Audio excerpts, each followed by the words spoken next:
Tens of thousands of chemical products are being imported into Hong Kong for a variety of reasons. They are used for production, manufacture and re-export purposes. For example, petroleum products or paints, which make our household a more beautiful place to live in. Although chemicals are useful in many ways, some of them may be hazardous to our health and can cause a certain degree of damage to our environment. 喺過去，我哋喺新聞度都睇過唔少因為唔適當咁處理危險化學品而導致嘅意外，而喺呢啲意外入面呢，曾經造成唔少人命傷亡㗎。Chemicals can be hazardous in various ways.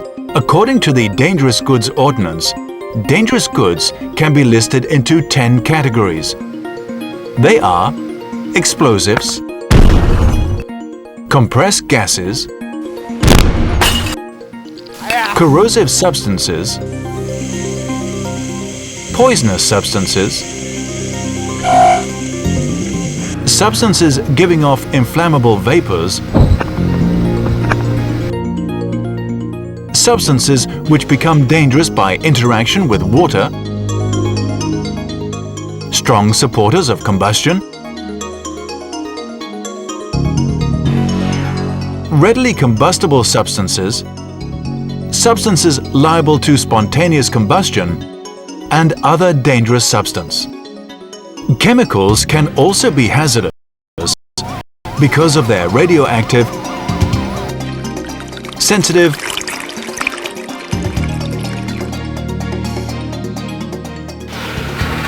allergy,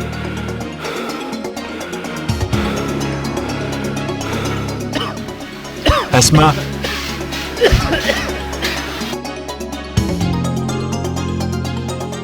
or cancer-causing nature. Therefore, we have to make sure that chemicals are handled in a proper manner. Otherwise, it can cause severe damage to our health or even create a huge number of casualties. We have to abide by the safety regulations and follow the proper procedures in the import, manufacture, transport, package, storage, use, and disposal of chemicals. Some of the more common laws applicable to the safe handling of chemicals include Dangerous Goods Ordinance, Factories and Industrial Undertakings Ordinance, Waste Disposal Ordinance, Pesticides Ordinance, Radiation Ordinance, and their subsidiary legislation. The Dangerous Goods Ordinance designates that a proper license or exemption has to be granted prior to the use, manufacture, storage, and transport of dangerous goods. The Fire Services Department makes routine inspections to the storage location of these dangerous goods to make certain that the regulation is properly complied with. A license has to be obtained from the Fire Services Department in the land transport of Category 2, compressed gases, and Category 5, substances giving off inflammable vapors, of the Dangerous Goods Application and Exemption Regulations. For the transport of explosives, Category 1, and liquid petroleum gas, a license has to be obtained from the Civil Engineering Department and the Electrical and Mechanical Services Department respectively. With regard to the sea transport of dangerous goods, the Marine Department ensures that all vessels calling at Hong Kong and having any dangerous goods on board meet the safety requirements under the Dangerous Goods Shipping Regulations and the Merchant Shipping Safety, Dangerous Goods and Marine Pollutants Regulation. Local vessels that are used in the transport of dangerous goods are also required to obtain a license from this department. The Civil Aviation Department is responsible for the enforcement of the Dangerous Goods Consignment by Air Safety Regulations. Under these regulations, shippers and freight forwarders must ensure all dangerous goods are properly classified, packed, marked, labeled, and documented before they are offered for air transportation.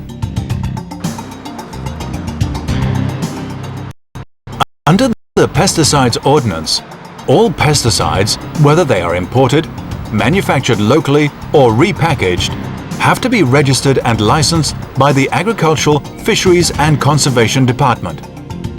All licensed pesticides are categorized into two types according to their use and toxicity. The majority of the ready-made and home-use pesticides belong to the first type, and the rest classified as the second type. Under the Radiation Ordinance, all persons who import, sell, manufacture, produce, deal in or with, possess and use radioactive substances have to acquire a license from the Radiation Board. The Radiation Health Unit under the Department of Health handles the applications for licenses. Any substance with specific activity exceeding 75 BQ per gram is considered a radioactive substance. Items or devices that may contain radioactive substance include radioluminous watches, ionizing smoke detectors, mantles for kerosene lanterns, and moisture density gauges, etc. However, so long as we handle and store them properly, it is still safe to use these items. 有啲化學品嘅牌照申請會涉及多過一個政府部門，例如申請輸入及輸出炸藥就要向工業貿易處度遞交申請書，但就要先得到土木工程處嘅礦務及石礦部加簽。咁所以咧喺申請任何許可證或者係牌照之前，最好都係向相關嘅部門問清楚，或者喺政府有關嘅網頁度查閱。To ensure the well-being of our health and the environment, all companies should prepare relevant policies and implement safety management systems for hazardous chemical products. They should also provide guidelines for their staff to make certain that the transport, usage and disposal of these dangerous goods are done in an appropriate manner.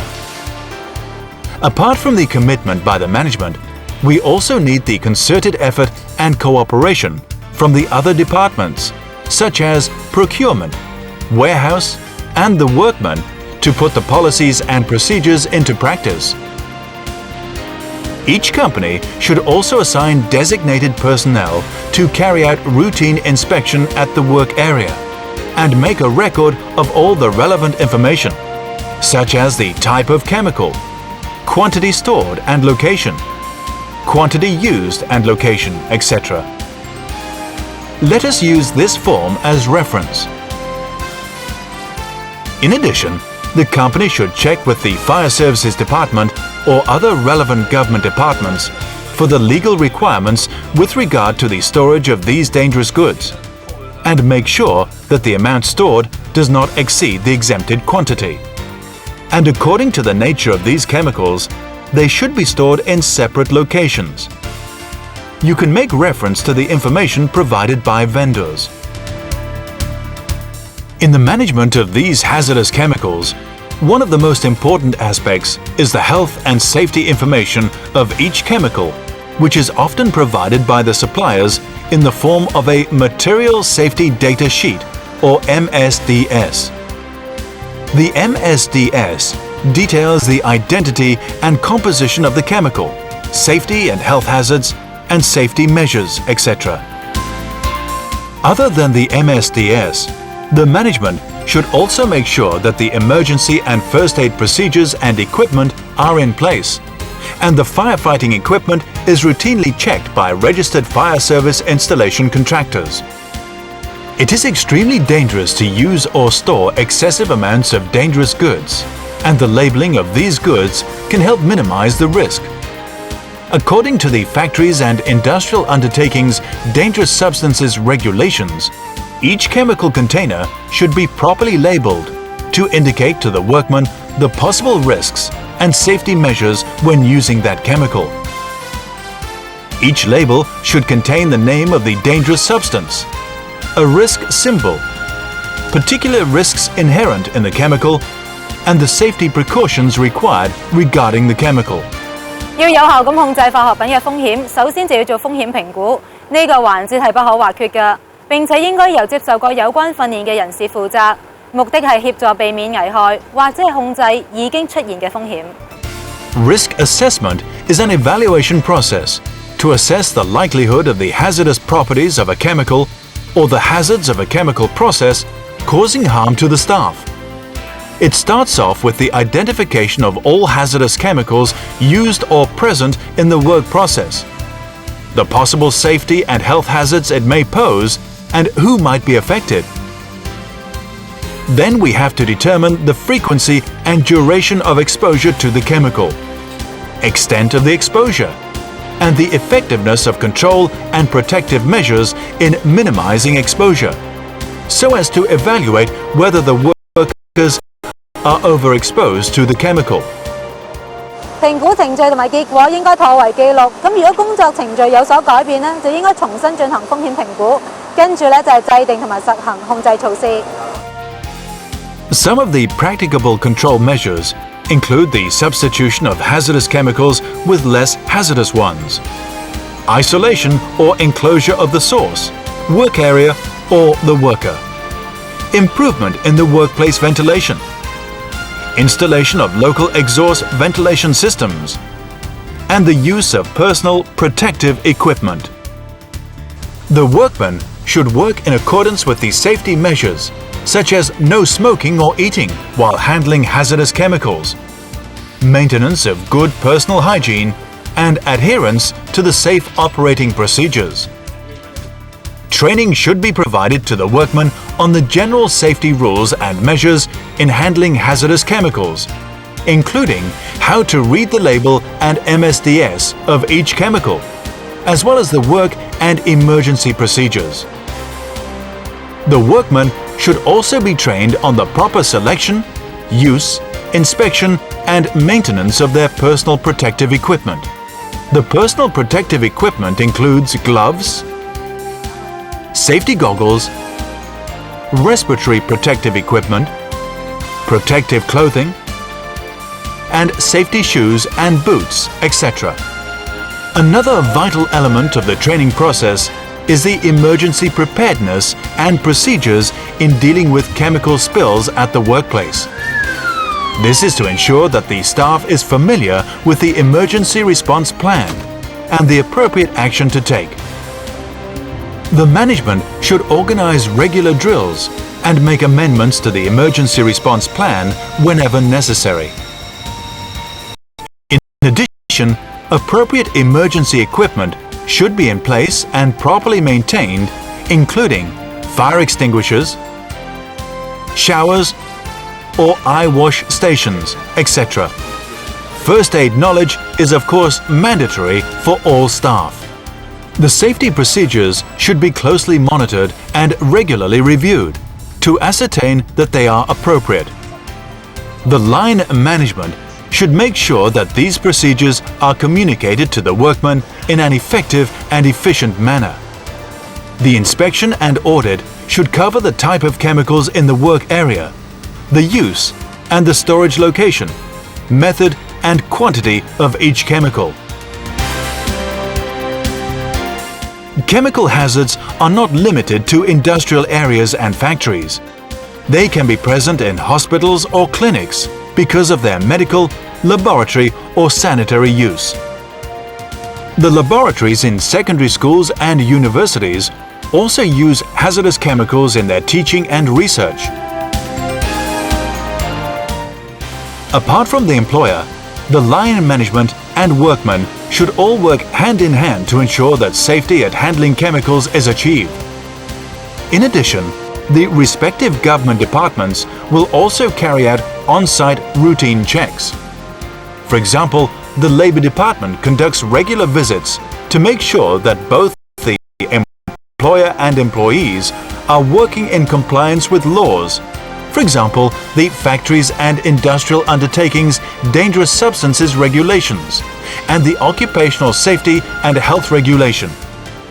When necessary, the Labour Department will collect on-site chemical or air samples for further analysis and evaluation. 香港每年生產超過10萬噸嘅化學廢料，咁如果呢啲廢料唔適當咁樣儲存、處理同埋棄置呢，就會傷害到工作人員同埋公眾，而且呢亦都會破壞環境㗎。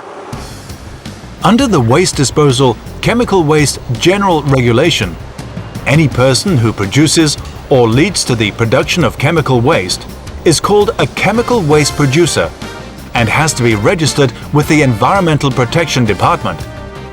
He is also responsible for the proper packaging, labeling and storage of chemical waste.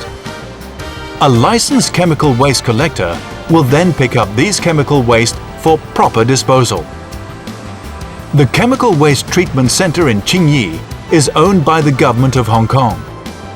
It is an integrated center which meets the environmental protection standard in waste treatment and disposal and is capable of handling a majority of the categorized chemical waste in Hong Kong.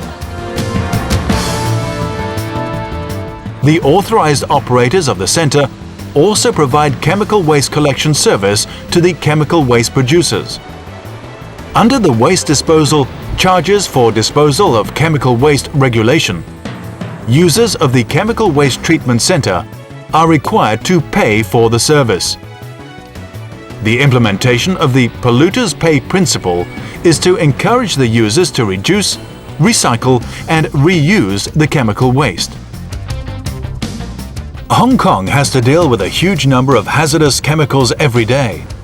The Analytical and Advisory Services Division under the Government Laboratory is responsible for providing support and advisory services to the various government departments on this issue. The primary function of this division is to provide scientific data and professional advice to all statutory bodies and law enforcing departments for research, analysis and assessment purposes. The work involved frequently requires special investigation. The division employs more than 100 professionals and technicians, completing hundreds of thousands of tests and reports every year. The government has spent enormous effort in ensuring the safe handling of dangerous goods. The Occupational Safety and Health Council is also playing a vital role in increasing public awareness of chemical safety through informational pamphlets, exhibitions, seminars, public inquiry hotline, training and consultancy services. And the users, including both the employers and employees, should make sure that the safety procedures in dealing with hazardous chemicals are taken seriously and strictly followed. 防患於未然，咁樣就可以令到最危險嘅地方都變成安全健康嘅地方。